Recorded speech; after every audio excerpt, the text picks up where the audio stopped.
Guys আমি হচ্ছে আখির একটা পোস্ট দেখে কিছু কথা বলতে আসলাম। কথা হচ্ছে এই যে দেখেন ও কি লিখছে এখানে। ও লিখছে জামাই বউ মিল্লা কি সুন্দর মুভি দেখায়, মুভির নাম ডিভোর্স। গাইস মুভি শেষ হলে অবশ্যই দুইটাই একসাথে সামনে আসবে। আমরা জামাই বউ মিলে মুভি দেখাই না সিনেমা দেখাই, এটা একান্তই আমাদের ব্যক্তিগত বিষয়। আর মুভিটা দেখানোর জন্য অবশ্যই তুমি আগে এই যে মুভি দেখানোর এটা করে দিছো, কাজ করছো, বুঝছো? তুমি যে আগে আমাকে বলতে আসছো যে হচ্ছে মৌসুমী রাজা আমাকে কল দেয় এটা সেটা, আর তুমি কি বলছো যে তুমি ভালো আছো দেখে এটা সহ্য হচ্ছে না। আমার জামাই তোমার মতো মেয়েকে থুও দেয় না, বুঝছো?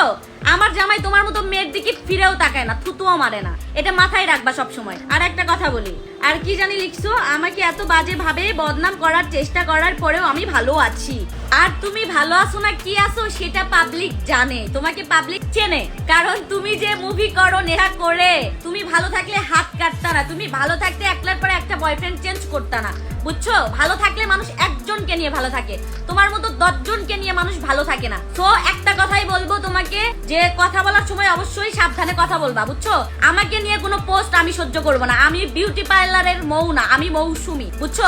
আমি একদম জায়গা মতো দিব। আর তোমাকে যদি সামনে পায় না আমি একদম টান দিয়ে ছিড়বো, বুঝছো? আমি এই মৌসুমী, কথাবার্তা ভালোভাবে বলবা। আমি যখন আমার হাজবেন্ডকে বিয়ে করছিলাম তখন কোনো পাস্ট ছিল না। কিছু কিছু পাবলিক জানে না জানার ভান করে, মানে এটা কিন্তু জানেই, জেনে না জানার ভান করে। আমার হাজবেন্ডের পাস্ট নিজেই বলছিল এর আগে যে আমি কিন্তু কারোর সংসার ভেঙে ঢুকিনি, ঠিক আছে? তো সেই জায়গাতে দেখি অনেকজন ক্যাপশন দিছে, দেখেন কি ক্যাপশন দিছে, অন্যের সংসার নষ্ট করলে তো নিজের সংসার নষ্ট হবেই। যাই হোক, আমি কিন্তু অন্যের সংসার নষ্ট করিনি, ঠিক আছে?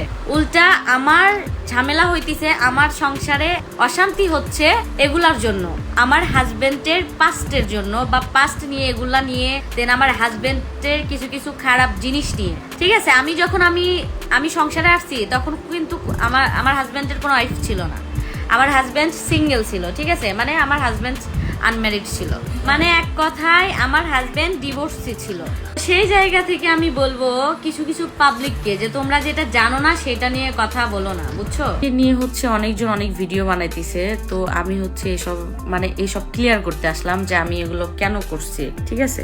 তো মেন কথা হচ্ছে রাজা হচ্ছে যখন আমাকে বিয়ে করে, বিয়ে করতে বলতে যখন আমার সাথে ওর সম্পর্ক হয় তখন কিন্তু ওর পাস্টের সাথে ওর ডিভোর্স হয়ে গেছিল, ঠিক আছে? ওর সাথে ডিভোর্সের পর হচ্ছে আমার সাথে পরিচয় হয়, সেটা ও জানে, ওর পাস্টও জানে, এটা সবাই জানে।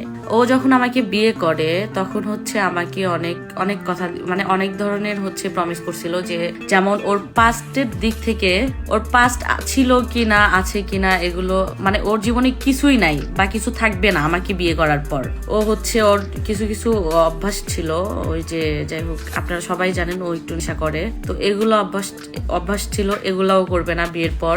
মানে এক কথাই হচ্ছে বিয়ের পর ও কিচ্ছু করবে না, পাস্টের সাথেও যোগাযোগ রাখবে না, কারোর সাথে কিচ্ছু করবে না। তো বিয়ের 1.5 মাস পর হচ্ছে ওর পাস্ট একটা ভিডিও আপলোড দিছিল, এটা সবাই দেখছেন, যে ওকে নাকি কল দেয়, মেসেজ দেয়। ওকে কল মেসেজ এই জন্য দিছিল হচ্ছে ওর টাকা আটকে গেছিল, ওখানে টাকার জন্য কল মেসেজ দিছিল। সেটা আমি বুঝিনি, বা আমি তো এগুলা বুঝবো না, যেহেতু আমি ওর মানে ওয়াইফ, ঠিক আছে? সেই জায়গাতে আমাকেও কথা দিছে যে ও পাস্টের সাথে যোগাযোগ রাখবে না, কারোর সাথে কোনো যোগাযোগ রাখবে না।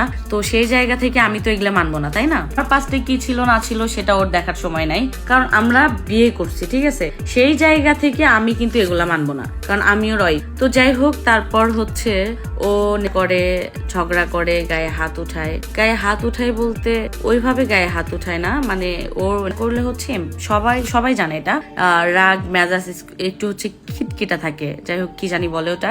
সেই ক্ষেত্রে ও হচ্ছে কিছু বললে রেগে যেত, বা হচ্ছে আমার কথাও নিতে পারতো না, আমি একটু চিল্লায় কথা বলতাম। নেক্সট টাইম ও এগুলার করেনি। তারপর বাবু হওয়ার পর আপনারা দেখছেন ও একবার লাইভে গেছিল, লাইভে যাওয়ার পর ওকে নাকি আমি মারছি, ও সেটা বলছে। তো আমি কিভাবে মারবো ভাই? একটা মেয়ে কখনো একটা ছেলের সাথে পারে? ঝগড়া করে পারে নাকি মারামারি করে পারে? তো আমার নখ বড় বড়, আমি রাগের মাথায় হচ্ছে ওকে খুঁচি দিয়েছিলাম, যাই হোক তখন মাথা ঠিক ছিল না, এগুলা হচ্ছে ও দেখাইছে, আমার নামে ব্লেম দিছে অনেক। তো যাই হোক ওটা বড় কথা না, বড় কথা হচ্ছে ঝামেলাটা লাগলো কি নিয়ে এইবার হচ্ছে ওর পাস্ট হচ্ছে ইনস্টাগ্রামের জন্য নাকি কল দিছিল নাকি, আমি সেটা জানি না। তো যাই হোক আমি হচ্ছে ওর পাস্টকে বিশ্বাস করছিলাম। তো তারপর ওর পাস্ট হচ্ছে আমাকে কল দিছিল, কল দিয়ে বলতিছে যে আমাকে কল দিছিল, আমার সাথে হচ্ছে দেখা করতে চাইছে, এই সেই অনেক কথা বলতিছে। তো আমি এটা নিয়ে ওর সাথে অনেক রাগারাগি করছি। আমার বিয়ের এতদিন পর কেন এগুলা থাকবে, এতদিন পর কেন আমার এগুলো দেখতে হবে, পাস্টকে দেখতে হবে, পাস্টকে নিয়ে কথা বলতে হবে, তাই না? এটা তো আমি সহ্য করব না। ও বলতিছে আমাকে একটা কথাই যে আমি কল দেইনি, ওরাই কল দিছিল আমাকে। তো যাই হোক ভালো কথা, কল দিছিল, ওইটা কিন্তু আমাকে ওর বোঝানো উচিত ছিল। ওর রাগের মাথায় আমাকে একটা থাপ্পড় মারছিল, এটাই ছিল হচ্ছে আমার রাগ, যে এতদিন আমি এত কিছু সহ্য করলাম, তারপর পাস্টকে নিয়ে যদি এগুলা দেখি তাইলে আমি কিভাবে মানবো বলেন? আমার মেন যেগুলা প্রবলেম তিনটা, গায়ে হাত উঠানো, করা, আর হচ্ছে ওর পাস্ট কল দিছে না ও কল দিছে এটা আমি জানি না, এগুলো ঢোকানো। আমার বিয়ের এতদিন পর আমি এগুলো কেন মানবো আপনারাই বলেন? আমি বিয়ে করছি, আমার বাবু আছে, আমার এখন একটা সংসার হইছে, আমি সংসারে একটু একটু করে এত বড় করছি, আমার সংসার এটা, আমার সংসারে পাস্টের কিছু ছিল না, থাকতে দিবও না আমি, তো সেইগুলো আমি তো মানবো না। এটাই হচ্ছে আমার মেন কারণ। তো এটা আমি আপনাদের কাছে ক্লিয়ার করলাম যে গন্ডগোলের কারণটা কি। তো এখন আপনারাই বোঝেন।